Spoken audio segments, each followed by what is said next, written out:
اور یہ یاد کرنا، یہ اللہ کا یہ فرمانا، اس کا زبان سے کوئی تعلق، یہ دل کی طرف اشارہ ہے، دل کی وضاحت ہے۔ آپ تھوڑا سا میری بات پہ توجہ دیں گے تو آپ سمجھ جائیں گے۔ ایک آدمی کھڑا ہوا ہے، اللہ فرمائے یہ میرا ذکر بھی کر رہا ہے۔ کھڑا ہوا آدمی کام بھی کر رہا ہو، چل پھر بھی رہا ہو، تو اس حال میں ہم مان سکتے ہیں کہ وہ ذکر کر رہا ہے، یعنی زبان سے کر رہا ہوگا۔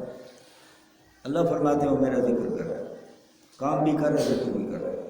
بیٹھ گیا، بیٹھا ہوا آدمی بھی کام کرتا ہے، کام بھی کر رہا ہوگا، اللہ فرمائے میرا ذکر بھی کر رہا ہے۔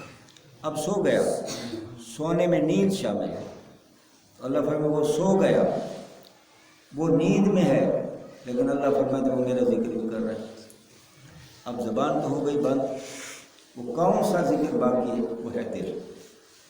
اسی طرح رجال لا تلہیہم تجارت ولا بیع عن ذکر اللہ، اللہ فرماتے ہیں ایسے بھی لوگ ہیں تجارت، خرید و فروخت ان کو میرے ذکر سے نہیں روک سکتے۔ تاجر جو ہے اس کے ہاتھ مصروف، پاؤں مصروف، دماغ مصروف، زبان مصروف، ایسا ہے کہ نہیں؟ بلکہ حضور علیہ السلام یہ بھی فرمایا آپ کو پسینہ آ جائے، جب آپ سودا طے کریں تو آپ کو پسینہ آ جائے۔ اب یوں سمجھیں اسے تو آ گیا بول بول کے پسینہ، اگر سودا جو طے ہو رہا ہے تو اسے بول بول کے آ گیا پسینہ، لیکن اللہ فرماتا نہیں میرا ذکر بھی کر رہا ہے، میرا ذکر بھی کر رہا ہے۔ اگر نہیں سمجھے تو ایک مثال سے، حقیقت سے سمجھ جائیں گے آپ۔ حضرت بہاؤالدین بہاول حق نقش بند بخاری رحمۃ اللہ تعالی علیہ، شام کے اندر ایک بازار کا نام ہے مینا، اب وہاں سے گزر رہے تھے، رائج الوقت سکہ کے مطابق 50,000 کا سودا خرید کر رہا ہے ایک شخص، اپنے خچروں پہ مال لدوا رہا ہے، حساب و کتاب کر رہا ہے، نوکروں کو حکم دے رہا ہے یہ کرو وہ کرو۔ آپ ہم کھڑے ہوئے، اس سارے بازار میں آپ نے فرمایا اس جیسا مصروف آدمی میں نے کسی کو نہیں دیکھا۔ پھر خیال آیا میں ایسا کیوں کر رہا ہوں، میں ایسا کیوں سوچ رہا ہوں؟ ذرا وہ نور کی بیٹری کو تو جگاؤ۔ نور کی بیٹری آپ سمجھ گئے ہو، نبی کریم علیہ السلام فرماتے ہیں اتقوا من فراست المؤمن فإنه ينظر إلیہ، مومن کی فراست سے ڈرو، وہ اللہ کے نور سے دیکھتا ہے۔ فرمایا وہ نور والی بیٹری جگا کے اس کے دل کو تو دیکھو۔ تو آپ فرماتے ہیں جب میں نے اس کے دل کو دیکھا، فرمایا والذی نفسی بیدہ، اللہ کی قسم جس کے قبضہ و قدرت میں میری جان ہے، جب میں نے اس کے دل کو دیکھا، اس کا دل ایک لمحہ کے لیے بھی اللہ کی یاد سے غافل ہے۔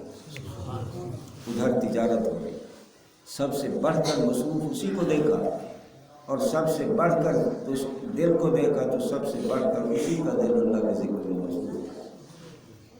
تو عزیز و دوستو، اب آپ اٹھتے بیٹھتے یہی خیال کریں گے کہ دل کر رہا ہے اللہ اللہ، اور یہ حقیقت ہے۔ آپ سمجھیں نہ سمجھیں، اگر ہم مومن ہیں تو ہمارا دل نہیں دھڑکتا۔ کافر اور مشرک کا دل دھڑکتا ہے، مومن کا دل نہیں دھڑکتا۔ وہ کیا کرتا ہے؟ وہ اللہ کا ذکر کرتا ہے۔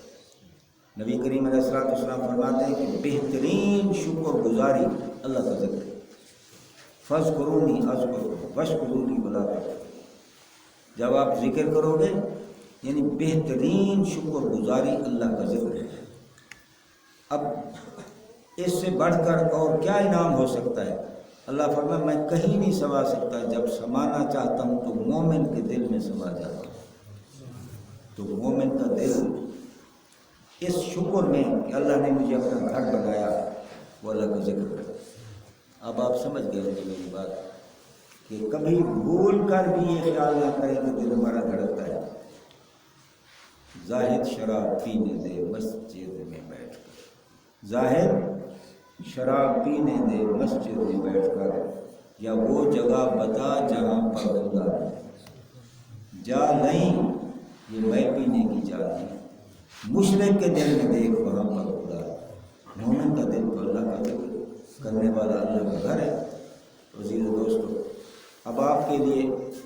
چھوٹا سا لایا عمل تیار ہو گیا.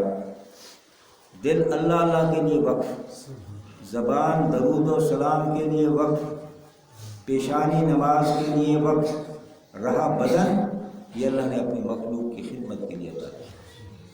ہر کے خدمت کر وہ مخدوم شو، ہر کے خدرہ بی او مر.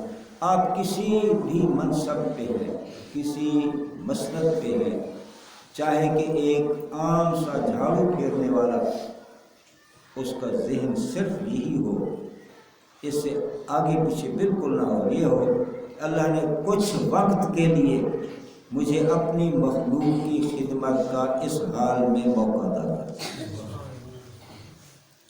چاہے وہ مسند صدارت پہ ہو، چاہے مسند وزارت پہ ہو، کہیں بھی ہو، چاہے ایک جھاڑو پھیرنے والا، چاہے ایک چھوٹا سا دکاندار ہے، وہ بھی سمجھے کہ اللہ نے یہ جو کام دیا ہے مجھے اپنی مخلوق کی خدمت کے لیے. باقی وہی بدن والی بات ہوگی. اور ساتھ ہی ساتھ عزیز و دوستو، نبی کریم علیہ السلام نے واضح طور پہ فرمایا خالف المشرکین، اے میرے امتیوں مشرکین کی مخالفت کرو. خالف المشرکین عفو شوارے وعفو الخار، کہ وہ کیا کرتے ہیں، وہ مونچھیں بڑھاتے ہیں، داڑھی کٹواتے ہیں. آپ ان کی خلاف کرنا، مخالفت کرنا، مونچھیں پست کرنا، داڑھی کا حکم ہے تھوڑی سے نیچے ایک مٹھی. کس لیے؟ من تشبہ بقوم فہو منہم، جو جس قوم کی شکل بن کے آئے گا اسی میں سے اٹھے گا. ہم ہوں حضور علیہ السلام کے امتی، کھڑے ہو کہیں اور وہاں کی شرمساری سے بھی بچیں گے اور حضور علیہ السلام کا ساتھ بھی ہمیں ملے گا. اور جو مسئلہ سنا شریعت پاک کا وہ ہمیں عمل کرنا ہے، کسی اور سے نہ ہم کہہ سکتے ہیں نہ اسے کرنا ہے. اب ہر ایک سنت پر نبی کریم علیہ السلام فرمایا ایک وقت آئے گا، 1400 سال پہلے فرمایا ایک وقت آئے گا میری سنتیں فوت ہو گئی، اس وقت میری ایک سنت کو زندہ کرنے والے کو اللہ تعالیٰ 100 شہیدوں کا ثواب دے. من تمسک بسنتی عند فساد امتی فله اجر میات شہید. تو عزیز دوستو، اب چھوٹا سا مسواک لے لو. اب اس مسواک کرنے سے آپ نے وضو کیا، مسواک کیا، اب جب نماز پڑھو گے تو 70 نماز کا ثواب ہوگا. کس لیے؟ کہ ایک چھوٹی سی سنت ادا کریں. ٹوپی اور اس کے اوپر پگڑی باندھ کر آپ نے نماز پڑھی تو 70 نماز کا آپ کو ثواب ہوگا. اور پھر آپ نے ایک سنت کو زندہ کیا اس پر اس وقت. تو نبی کریم علیہ السلام کی بارگاہ بیٹھے ہوئے صحابہ کرام نے حیرت سے عرض کیا حضور یہ کیا، ہم شہید ہو جائیں، ہماری عورتیں بیوہ، بچے یتیم، ہماری جانیں گئی، ہمیں ایک. تو حضور علیہ السلام نے فرمایا اے صحابہ آپ اس قدر قوی اور ایمان ہو، قوی اور اعتقاد ہو کہ آپ کے لیے 100 مرتبہ شہید ہونا آسان ہے، ان کے لیے ایک سنت پہ عمل کرنا مشکل ہوگا. ہے نہیں اسی طرح. تو عزیز دوستو، میں اور آپ بھائی بھائی ہیں، بھائی بھائی کا نقصان ہو رہا ہے. آج ہم اسی ارادے سے مغرب کی نماز کے بعد ایک تسبیح پہلا کلمہ پڑھیں. ایک چھوٹا سا لائحہ عمل تیار ہو گیا. عشاء کی نماز کے بعد سونے سے پہلے ایک تسبیح استغفار کی پڑھیں.